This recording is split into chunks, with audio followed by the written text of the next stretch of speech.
Yuk, assalamualaikum warahmatullahi wabarakatuh. Waalaikumsalam warahmatullahi wabarakatuh. Kembali lagi di podcast kita, Ombak Obrolan Mahasiswa Baitul Hikmah.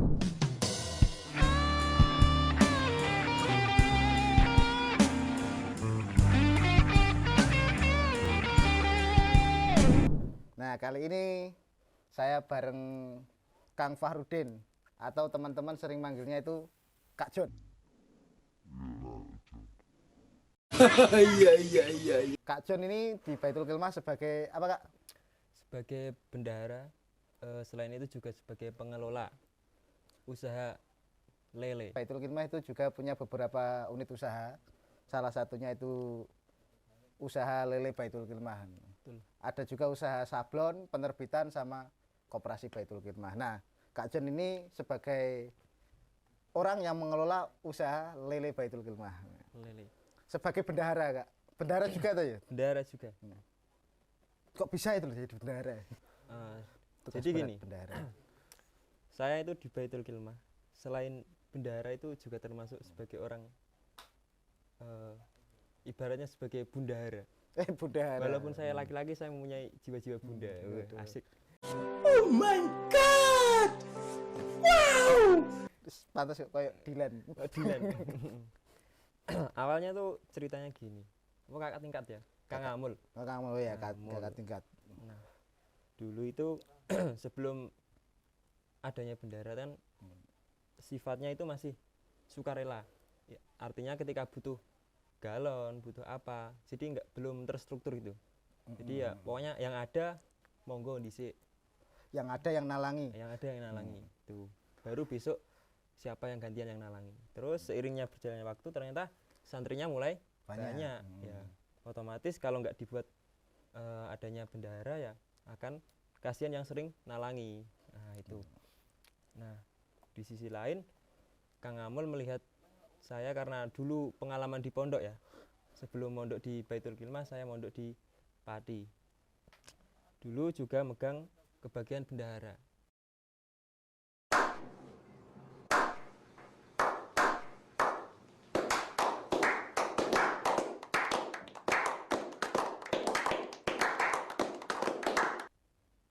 Ada kisah uniknya. Oh, di Pati pas Pati. jadi bendahara. Gimana?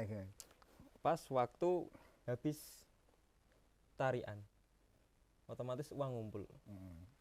Ngumpul banyak, uang tak kasih, tak taruh lemari. Ternyata besok pas mau laporan uangnya hilang. Baik.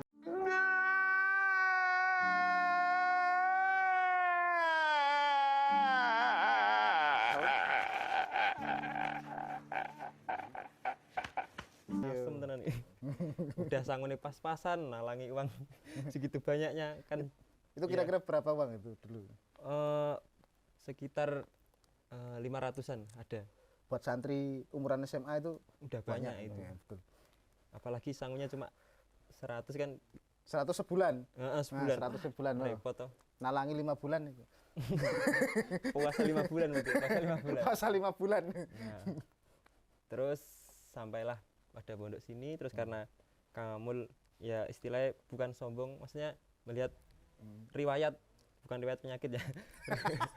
riwayat pengalaman di bendaharanya itu loh maksudnya. Nah, terus dipasrai jadi bendahara.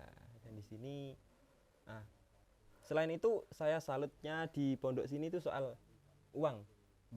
Karena apa? Ketika ada uang tercecer walaupun itu cuma misalkan cuma Rp500 itu sampai setahun pun nggak ada yang ngambil kalau nggak ada yang nyapu. Hebatnya pondok sini tuh itu. Sombong amat. Ya ibaratnya kayak wah 500 gak kanggo lah nih kecuali kalau 100.000 ya mungkin udah hilang. Nah, itu kalau nggak saya siapa? Nah, itu ya mungkin cuma itu sih kisahnya. Oh ya, jadi memang Baitul Hikmah itu masalah uang itu rada unik ya. Unik. Kalau teman-teman yang mondok itu jujur aja kan banyak kasus uang hilang tuh.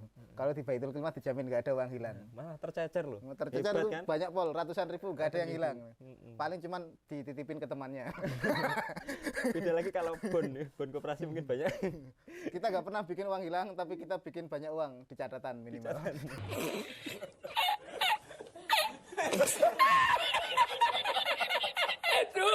Ada nggak kira-kira yang dablek gitu? Wah, iya masalah dapet tuh apa ya?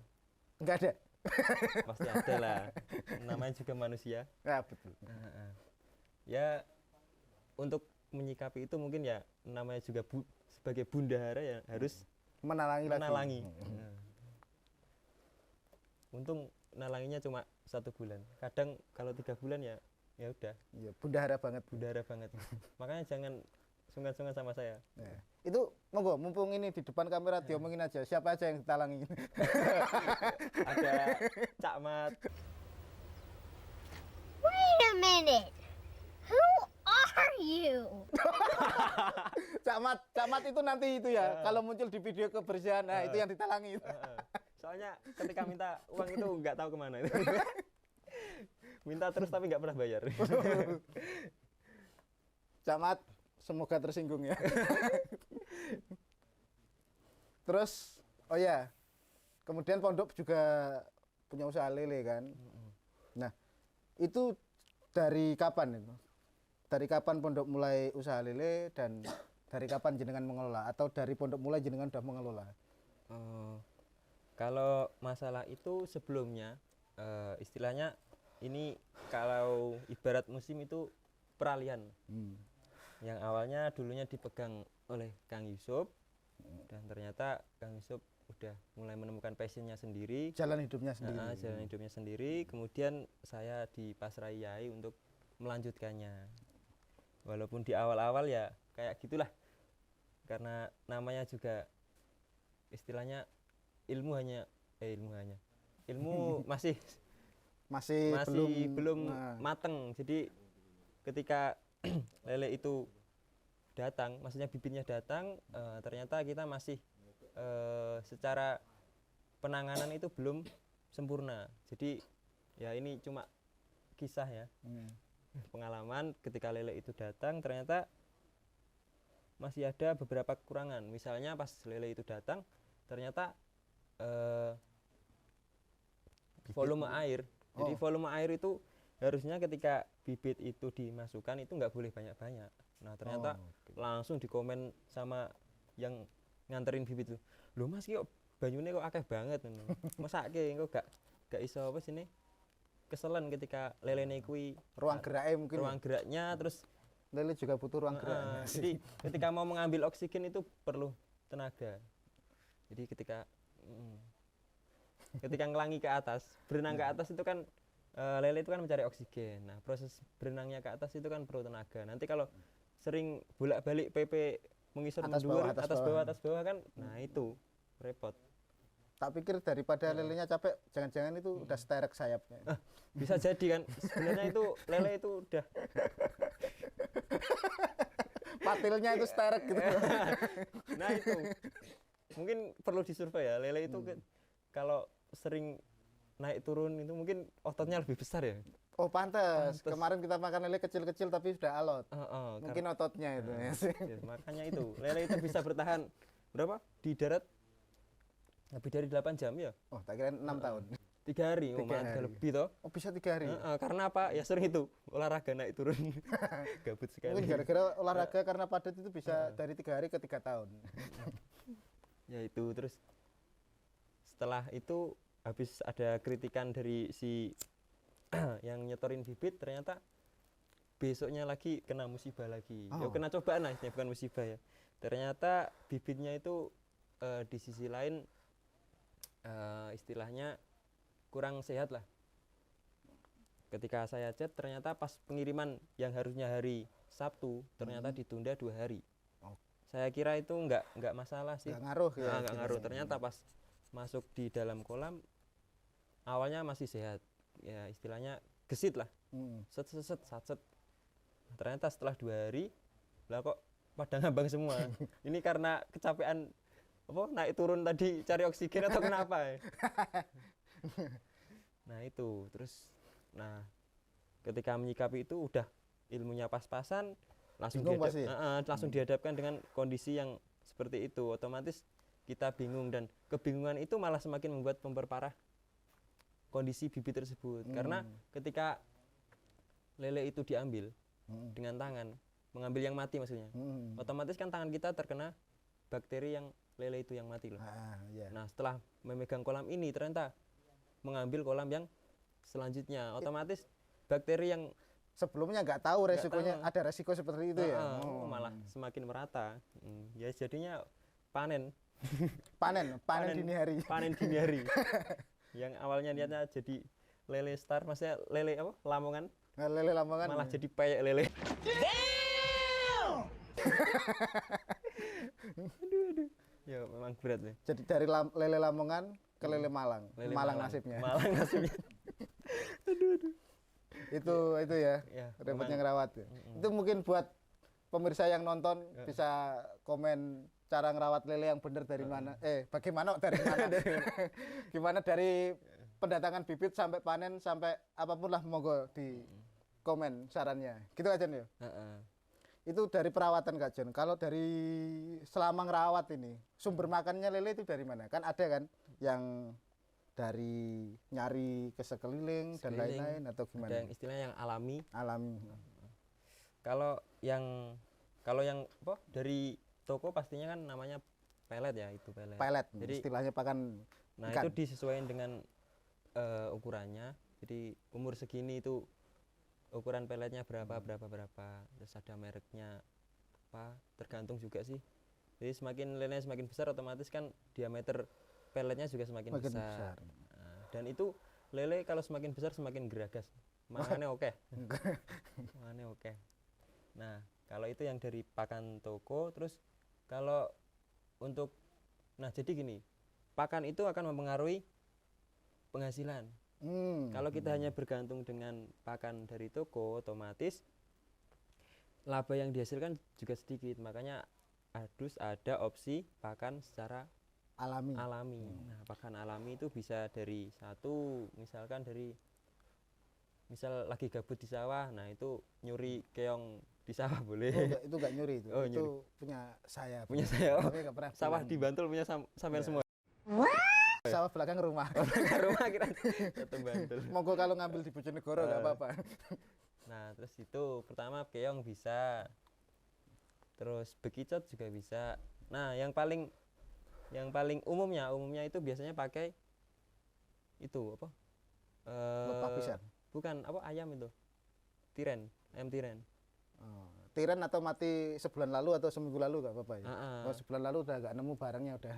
Nah, tapi dengan catatan ketika mau dijual itu, nah ini yang paling penting. Jadi ketika mau dijual, pemberian pakan alami itu harus di stop. Jadi selama 2 minggu sebelum penjualan itu harus dikasih telur agar ketika dibelek itulah apa, dibuka jeronya apa, dibuka dalamnya perutnya itu biar enggak, istilahnya enggak kelihatan oh ternyata pakannya Bekas makan. kadang itu juga mempengaruhi nalar seseorang lah. Kan ini usaha lele kan masih di bawah naungan Baitul Ilmah ya. Kira-kira nih harapan sampean ketika merawat lele atau mengelola usaha lele ini loh, bisa seperti apa? Harapan saya ya, ini karena kemarin masih istilahnya kayak orang masih belajar kan ya, ini juga masih belajar juga sih.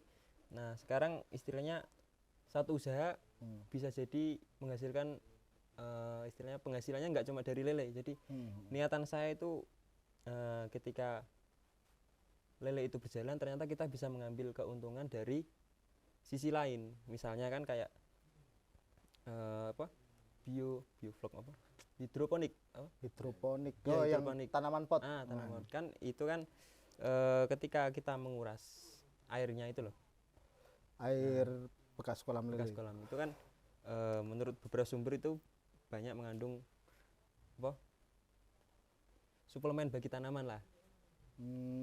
Nah itu makanya daripada airnya itu cuma ngendap di sapi tank, bisa dialirkan untuk menyirami Tanaman hidroponik hidroponik. itu. Nah, kan bisa di sisi lain bisa untuk membantu istilahnya bahan pangan pondok, Logistik pondok. Ya? logistik pondok. Di sisi lain juga menambah keuntungan bendahara. Bendahara tetap. Bendahara pokoknya. Itu terus, nah ini makanya itu kemarin saya buat itu. Jadi buat Oh, alat jadi namanya apa? Ya inovasi sendiri ya, yang awalnya lihat YouTube filter buat nyaring itu. Jadi nggak cuma buat hidroponik saja, jadi air itu pokoknya gimana biar tersirkulasi terus lah.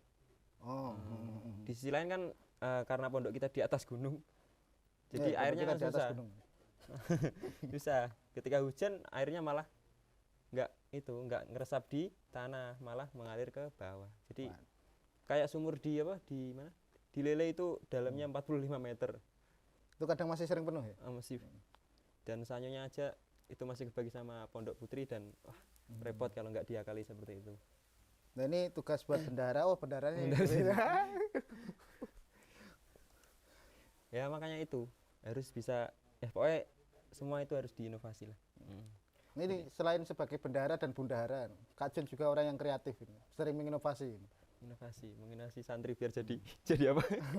Jadi lele, Jadi benar, lele. jadi lele ini. Nanti tanamannya itu semoga berbuahnya itu mirip kepala lele. Tapi tetap semangat ya Kak John, Tetap semangat. masih panjang jalannya. Masih panjang jalannya. Walaupun berat tetap semangat. Insya Allah ada lele yang panen. Ada lele yang panen. Lele panen jadi lele Lamongan apa kayak lele ini? Payak lele udah kelar. Nanti mungkin bisa jadi rendang lele. Rendang lele. Karena kita kan juga ada santri dari Padang. Oh iya sih. Iya. Makasih Mas John buat pengalamannya menjadi bendahara pondok sekaligus pengelola usaha lele. Semoga lelenya semakin Berotot. otot. Semoga panen selanjutnya semakin banyak daripada Amin, kemarin-kemarin. amin, amin. Tanamannya juga semakin mirip lele, enggak. Tanamannya juga bisa panen. Lancar terus Kak John. Amin, lancar.